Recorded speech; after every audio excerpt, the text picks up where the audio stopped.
Hello, this is Sheshachalam from Astroguide Mysore, and today I am continuing the subject of two planets, that is a combination of two planets in the Kendras, that is in the angular positions, the first, the fourth, the seventh and the 10th. So I have already done Sun, Moon and Sun, Mars.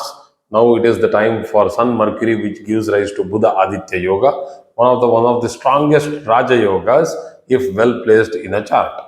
So let us understand the placement of Sun and Mercury, a combination which can give brilliance, which can give wealth, and which can also give overconfidence and downfall. So let us understand what actually it does and how actually it manifests if it is sitting in the first, fourth, seventh, and 10th houses in a horoscope.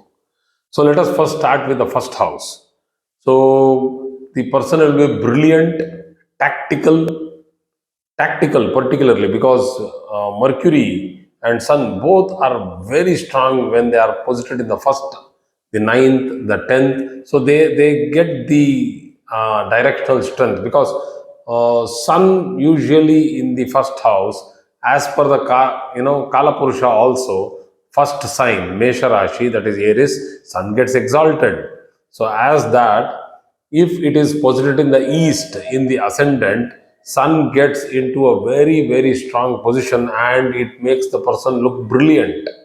See, brilliant is the bright, intelligent person, wise, and will be, having a lot of craving for seeking knowledge and education, will be very courageous because it is Sun, will be tactically also brilliant. That is, he will not directly go for any physical battle or a physical fight.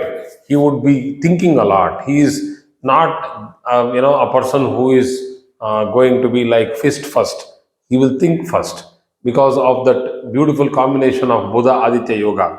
In this place, if Buddha, that is Mercury, is combust or it is very weakly posited, and if it is debilitated, then we should understand that Mercury can sometimes falter. That is, the intelligence can falter, and the person can suddenly become a little rude, violent, and cruel.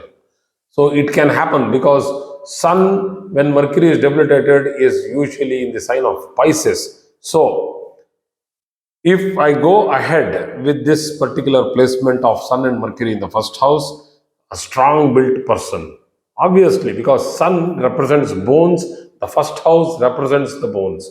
So when Sun is there, it will give very good health. So we always tell that Sun in the first house gives, throws away all the other doubts of whether the person is unhealthy, weak, nothing like that. The person will be muscularly strong and bony structure, a very lanky and a strong personality. So he loves to invest, he loves to make profit, and he loves new ventures. So here, sometimes if Mercury is, weak, or there is some other planet placed very close to Mercury, like let us say Saturn, then the Sun Mercury combination can go through a little bit of difficulty, and the person can do some overconfident investments, which he might regret in the future. So this is a Raja Yoga, a Buddha Aditya Yoga, and hence the native will have long life, wealth, and prosperity. First house. So let us go to the fourth house, that is the second Kendra or the second quadrant. Buddha Aditya Yoga in the Sukhasthana, the fourth house represents conveyances, vehicles, motherland, and the present residence. Okay, Vasasthana. So, an excellent position for recognition, wealth, and power if Sun is posited in its own sign, exaltation, or its friendly houses. Because usually Sun loses Dikbala in the fourth house, and because the directional strength is lost, and because it loses Dikbala in the fourth house, the person might take every small thing to his ego. So his ego would be, becoming a hurdle in his own achievements. So the sun might give position, but also there is a danger that suddenly he might get a bad name in the society because he might do some irreversible mistakes by talking something somewhere where it is not required, or his actions might speak something very adverse to his position. So that thing can happen. So if anybody has sun and Mercury in the fourth house, the best thing for them to do is maintain composure and try to be in a better position in any situation and not lose patience. Very important for them.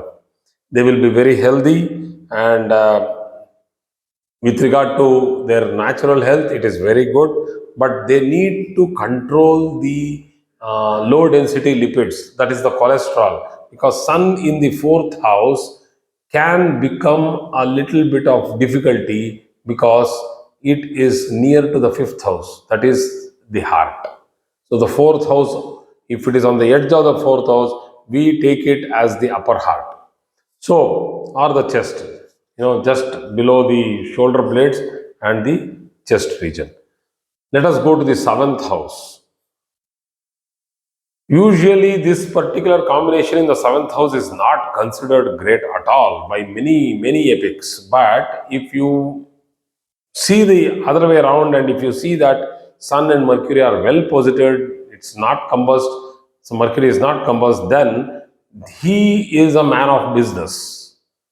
Okay, and the chance of getting into debts because of unnecessary expansion of business, unnecessary aspiration is also there. So that means a person who is in a stable business should continue in stable business, and even in the Sun Mahadasha or the Mercury Mahadasha, that is the Sun major period or the Mercury Maha period, major period, because when there is a strong period running, suddenly a person might feel that, okay, I need to expand, let me open 10 new franchises or 10 new branches, and in that he will speculate that he will make profit.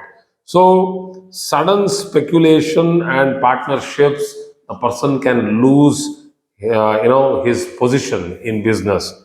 This also should be understood because from the Kalapurusha, as I said, Sun loses its strength and gets debilitated in the sign of Libra. So, when Sun is losing the strength in Libra, that very clearly shows that the seventh house is also not that great for Sun because it is the West. Because the rising Sun, Lagna, is the East, the setting Sun in the Lagna, in the seventh house, is West. So, setting Sun is always considered to be a little weaker sun. So sudden deformations and is seen unless sun is well placed in a good avastha and Mercury is not combust. Else fear of losing status, job, and getting into troubles like litigation is seen. And all this is seen in the period or the major period or the sub period of sun or Mercury in any of the major periods, like let us take Jupiter Sun or Saturn Sun. So whenever Sun comes, or Saturn Moon period, Saturn Mercury period. So whenever these planets come into the Mahadasha or the Antardasha, then there is a possibility that the native can go into difficulties. So if both are strong in the horoscope, then the person will make very good wealth and he will achieve excellent business status by his own hard work. That means he will establish a new business and make good name with that. So let us go to the 10th house. 10th house is one of the most strongest positions for BudhaAditya Yoga. That too in this Kali Yuga, this modern era, with a modern planet like Mercury, a fast moving planet like Sun and Mercury, a combination. If Mercury is not, not debilitated, not combust, and Sun is also well posited in a good Rashi, in its five friends nakshatra, or in its own nakshatra, or its constellation. So then the person will excel both in studies and his job, and he will be very strong in political power or very strong in governmental power, and he will shine through skills and he will shine through his revelations. He will be an excellent, strong scientist or a good professor. This is a fantastic position to make name and fame. So that is how Sun and Mercury in the Kendras will give its results in a chart. Thank you very much for today's class.